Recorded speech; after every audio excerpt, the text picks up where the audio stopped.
So ಆಮೇಲೆ ಅದು fry ಆಗ್ತಾ ಇದ್ದಂಗೆ ಅದು ಫ್ರೈ ಆಗ್ತಾ ಇರ್ಬೇಕಾದ್ರೆ ಜೊತೆಗೆ ಚಿಕನ್ ಆಡ್ ಮಾಡಿ.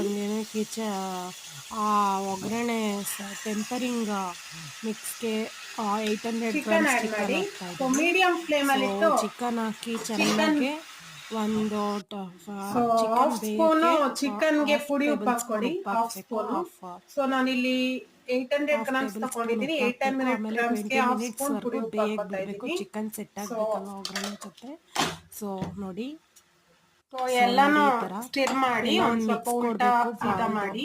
ಎಲ್ಲ ಸೊ ಉಲ್ಟಾ ಒಗ್ಗರಣೆ ಎಲ್ಲ ಮಾಡಬೇಕು. ಅದಕ್ಕೆ ಸೊ ಟಾಸ್ ಅಂಟ್ಕೋಬೇಕು. ಮಾಡ್ದಂಗೆ ಸೊ ಉಲ್ಟಾ ಮಾಡಬೇಕು. ಸೀದಾ ಮಾಡಿ. ಸೊ ಅಲ್ಲೇ ಒಂದು ಸೊ ಎಲ್ಲಾನು ಒಗ್ಗರಣೆ ಕುಡಿಕೆಲಿ ಅಂಟ್ಕೊಳ್ಳೋ ತರ ಎಲ್ಲ ಮೇಲ್ಗಡೆ ಕೆಳಗಡೆ ಮಾಡಬೇಕು. ಅದೆಲ್ಲ ಮೇಲೆ ಮಿಕ್ಸ್ ಕೆಳಗೆ ಮಾಡಿ ಮಾಡಬೇಕು. ಉಲ್ಟಾ ಅಂಟೋ ಥರ ಉಲ್ಟಾ ಮಾಡಬೇಕು. ಮತ್ತೆ ಸೊ ಮಾಡಿ ಈ ಎಲ್ಲಾನು ಥರ ಮಾಡಬೇಕು. ಅಂಟ್ಕೊಳ್ಳೋ ತರ ಮಾಡಿ. ಒಂದ್ ಚಿಟಿಕೆ ಮೀಡಿಯಂ ಅರಿಶಿನ ಫ್ಲೇಮಲ್ಲಿ ಪುಡಿ. ಇಟ್ಕೊಂಡಿರ್ಬೇಕು. ನಂತರ ಅರಿಶಿನ ಪುಡಿ ಹಾಕಬೇಕು. ಇಲ್ಲಿ ಸೊ ಒಂದ್ ಆಮೇಲೆ ಚಿಟಿಕೆ ಗರಂ ಗರಂ ಮಸಾಲ ಮಸಾಲ ಪುಡಿ 1 ಪುಡಿ ಸ್ಪೂನ್ ಇದೆ. ಸೊ ಹಾಕಬೇಕು. 1 ಸ್ಪೂನ್ ಅಷ್ಟೇ ಇದೆ. ಆಮೇಲೆ ಸೊ ನಾನು ಬಾಟ್ಲಲ್ಲೇ ಹಾಕ್ತಾ ಇದ್ದೀನಿ. ಮತ್ತೆ ಸೊ 1 ಸ್ಪೂನ್ ಧನಿಯಾ ಅಷ್ಟು ಪೌಡರ್ ಧನಿಯಾ 1 ಸ್ಪೂನ್ ಪುಡಿ. ಹಾಕಬೇಕು. 1 ಸ್ಪೂನ್ ಆರ್ 1.5 ಸ್ಪೂನ್ ಹಾಕಬೇಕು.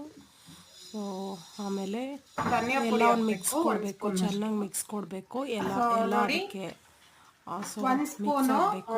ಸ್ವಲ್ಪ ಸ್ಟಿರ್ ಮಾಡಬೇಕು. ಬಿರಿಯಾನಿ ಮಸಾಲ ಸೊ ಪೌಡರ್ ಆಮೇಲೆ ಹಾಕ್ಬೇಕು. Biryani masala 1 powder spoon 1 spoon ಹಾಕ್ಬೇಕು. ನಾನು ಹಾಕಬೇಕು. ಹಾಕ್ತಾ ಇದ್ದೀನಿ ನೋಡಿ. ಸೊ ನೋಡಿ, ಈ ಥರ ಪ್ರಿಪೇರ್ ಮಾಡಬೇಕು ಚಿಕನ್ನ. ಸೊ ನೋಡಿ, ಸೊ ಈ ತರ ಎಲ್ಲ ಆಡ್ ಮಾಡಿ ಮೀಡಿಯಂ ಫ್ಲೇಮಾಗಿ ಇಟ್ಟು ಚಿಕನ್ ಒಂದು 20 ಕುಕ್ 25 ಮಾಡಬೇಕು. ಒಂದು minutes 15 to 20 minutes maximum time cook ನೋಡ್ಕೋಬೇಕು. ಆಗೋಕೆ ಬಿಡಬೇಕು.